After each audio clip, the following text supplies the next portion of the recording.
The name's Bond. James Bond. Bonjour à tous, nouvelle vidéo où je voulais faire une mise au point et répondre à certains commentaires, mais avant tout, comme d'habitude, générique.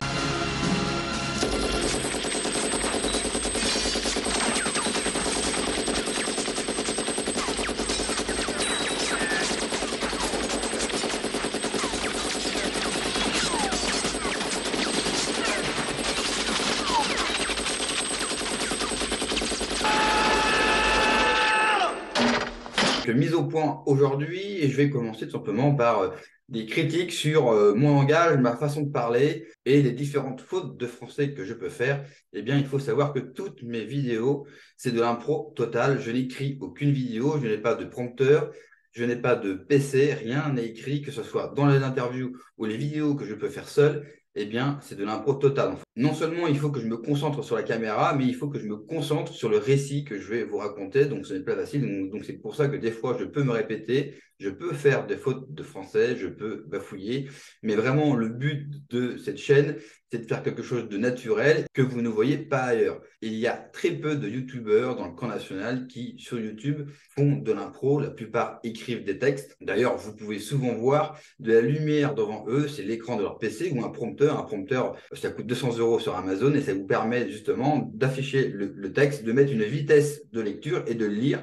Du coup, c'est vrai, ça fait des vidéos beaucoup plus propres. Du coup, vous ne faites pas de faute de français, vous ne bafouillez pas, bref, cela fait un contenu plus propre, plus pro, ça j'en suis conscient, mais je ne veux pas ça, je suis un français comme les autres et je veux tout simplement ressembler à mes semblables, donc parler comme eux, et je n'ai un petit peu marre, on est, je trouve, trop propre, ça serait bien qu'on salisse un petit peu, qu'on y aille un petit peu plus fort, même si cela me vaut certaines critiques, hein, pour pas avoir des insultes ou des menaces que j'ai eues dernièrement, suite à la vidéo sur la dernière émission d'Omerta, ou alors sur mes propos sur François Asselineau, j'ai pu avoir mes premières menaces de mort, hein, sur ma famille, ma femme, mon fils, sur mon travail, sur ma chaîne YouTube. Cela, bien sûr, m'a fait énormément rire, surtout que souvent les critiques viennent de boomers. Comment reconnaître un boomer sur Internet? Eh bien, c'est le seul qui utilise son nom et son prénom, donc il est facilement reconnaissable. Je ne porterai pas plainte. Je n'ai pas que ça à foutre de porter plainte envers des cucks et des merdes, envers des gens qui ont 50 balais. Cela fait 30 ans qu'ils n'ont jamais rien fait. Ils ne seraient avec eux maintenant et donnent des leçons à des jeunes comme moi qui en ont plus fait pour leur pays que eux dans toute leur vie. Donc, un conseil, fermez-la ou alors venez me voir. Ensuite, l'autre point que je voulais aborder avec vous dans cette mise au point, c'est que j'ai fait 2 vidéos sur Sommes-nous à la hauteur, 2 vidéos qui n'ont absolument pas marché. Alors, pour plusieurs raisons. Alors, c'est vrai que la première raison qu'on pourrait dire, c'est que je suis tout simplement nul. Donc, forcément, ça ne fonctionne pas, peut-être. Mais je pense que le problème est autre sur YouTube. C'est-à-dire que ce que je veux dire par là, c'est qu'il n'y a pas finalement une si grande différence entre un membre du camp national et quelqu'un qui vote Macron, par exemple. Je m'explique. Oui, dans sa pensée politique, ils sont opposés. Mais, comme je le disais dans Sommes-nous à la hauteur, à titre individuel, en tant qu'individu, eh bien, il n'y a pas de différence. C'est-à-dire qu'ils vont être tout aussi égoïstes. Des deux côtés, la plupart sont des cucks, mangent de la merde, font de la merde, ne pensent qu'à eux-mêmes, et à aucun moment, ils sont capables de passer de adhérents à militants. C'est-à-dire qu'ils ne sont pas capables de passer de la forme au fond, car cela est un véritable problème qu'on retrouve dans le camp national. Et pour m'expliquer, je vais citer un tweet d'une jeune fille que je ne connais pas, mais j'ai trouvé son tweet extrêmement intéressant. Elle dit: j'ai l'impression de tourner en rond sur les réseaux sociaux. On prêche des convaincus en permanence, on perd du temps de vie, mais pourquoi au final les macronistes, eux, s'en foutent, ils vivent leur vie. Qui a raison en fin de compte? Je suis perdu. J'ai trouvé ce tweet extrêmement pertinent et intéressant,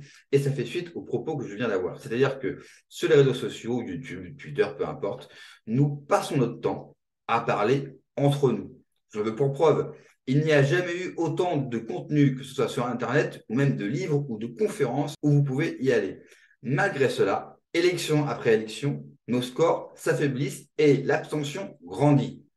Alors que, on le sait dans toutes les études, dans tous les sondages, que ceux qui ne votent plus sont bien sûr contre ce système qui est en place. On ne leur vendra plus le rêve européen, mais malgré cela, malgré toutes les propositions qu'ils peuvent avoir, qu'on aime ou qu'on n'aime pas, que ce soit RN, Reconquête, Patriote, Debout la France, peu importe, eh bien, ils ne se déplacent pas pour voter pour un parti dit patriote. Et cela pose un véritable problème, car oui, à force de passer du temps sur les réseaux sociaux entre nous, à commenter, à tweeter, à poster, eh bien, on a l'impression d'avoir une masse de gens. Alors oui, il y a de nombreuses personnes, des milliers sur Internet, mais le problème, c'est qu'on confond le fond et la forme. Sur la forme, on est excellent. Vraiment, on a tué Internet. Vous ne retrouvez principalement que nous sur Internet. Je parle sur les vidéos, sur les thèmes politiques. Mais sur le fond, on est totalement absent. J'ai pu notamment m'apercevoir chez Patriot qu'au moment de recruter des bénévoles, eh bien, on avait un mal fou et que sur 10 personnes, vous avez 9 femmes. Je n'ai rien contre les femmes, mais c'est juste pour démontrer que tous ces jeunes hommes,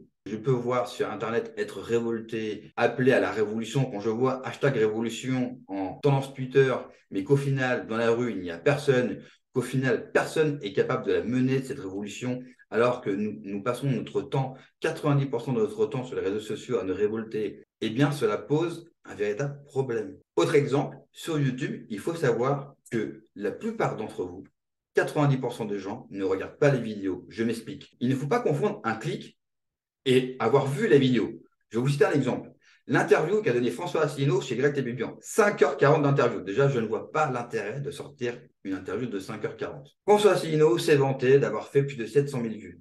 Très bien, mais ce sont 700 000 clics. Combien de gens ont regardé les 5h40 de la vidéo? Allez, combien de gens ont regardé 1 heure de la vidéo? Je peux vous assurer que sur les 700 000 vues, les plus de 700 000 vues, vous n'avez même pas la moitié, même pas 100 000, même pas 1000 personnes qui ont regardé la vidéo en entier. Pour avoir discuté avec différentes personnes qui ont des grosses chaînes YouTube, 100 000, 300 000 abonnés, tous ont une durée moyenne de visionnage qui est bien inférieure. Par exemple, si quelqu'un sort une interview d'1 heure, il est sûr d'avoir une durée de visionnage moyen de 15 minutes. Même nous, dans le camp national, malgré tout ce qui est proposé, et on a un paquet de gens qui font un boulot formidable, qui essayent vraiment de réinformer et de faire du contenu intelligent, eh bien, vous n'êtes plus capable de les regarder.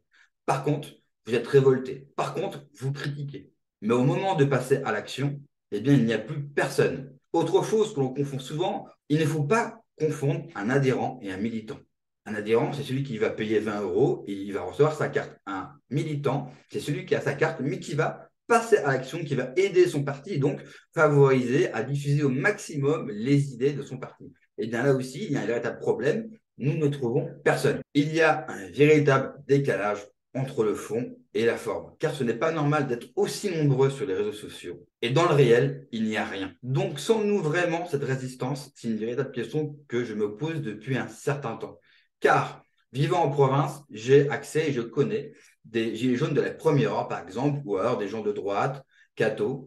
Et eux, par exemple, ne passent pas du tout leur temps sur Twitter. Ils n'ont même pas de compte. Ils ne savent même pas ce que c'est. Et je peux vous dire que eux, vraiment, tous les jours, résistent à ce système. Pur exemple, permaculture, brocante, troc, maison autonome ou éducation de leurs enfants à la maison. Finalement, est-ce que ce ne sont pas eux les vrais résistants? Car je sais, nous vivons dans une époque où les mots et les symboles ne veulent plus rien dire. Mais pour moi, être un résistant, c'est un symbole fort. Ça doit s'accompagner d'actions quotidiennes.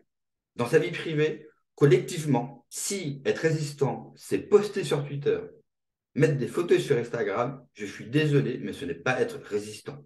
C'est attendre que les autres font le boulot. Mais est-ce étonnant, à une époque où la plupart des gens sont des cucks? Est-ce étonnant qu'à notre époque, la plupart des gens sont des merdes, qui n'ont pas de morale, pas de principe, qui ne pensent qu'à eux-mêmes, que seul leur propre intérêt ne compte, que finalement, eh bien, que ces gens-là, pourquoi voulez-vous qu'ils passent à l'action? En quoi ces gens-là se différencient d'un boomer ou de quelqu'un qui va voter pour Macron, par exemple?